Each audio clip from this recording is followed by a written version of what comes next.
لا لا تحسب أن الدين بعيد عن حب وحياة، وبهجرك للدين ستحيا تعشق ما قلبك يهوى، أو أن الأيام ستحلو وترى الدنيا شط نجاة.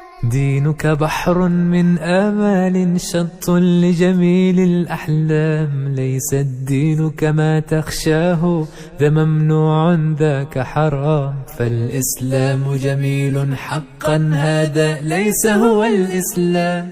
كل أوامره تهدينا وتنادينا للخير، ينهانا عن كل طريق يأخذنا نحو الشر، فالله رحيم وحليم يدعو دوما للبر. قال يا رب أي عبادك أحب إليك حتى أحبه بحبك؟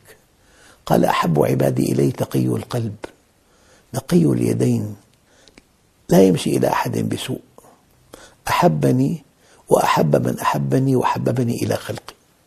قال يا رب إنك تعلم أني أحبك وأحب من يحبك. الآن الشاهد، فكيف أحببك إلى خلقك؟ فورد في هذا الأثر القدسي: ذكرهم بآلائي ونعمائي وبلائي. يعني ذكرهم بآلائي كي يعظموني، وذكرهم بنعمائي كي يحبوني، وذكرهم ببلائي كي يخافوني. يستنبط من هذا النص الأثر القدسي أنه لا بد من أن يجتمع في قلب الإنسان تعظيم لله أولا، وحب له ثانيا، وخوف منه ثالثا. أنت نور الله فجرا، جئت بعد العسر يسرا، ربنا أعلاك قدرا يا إمام الأنبياء.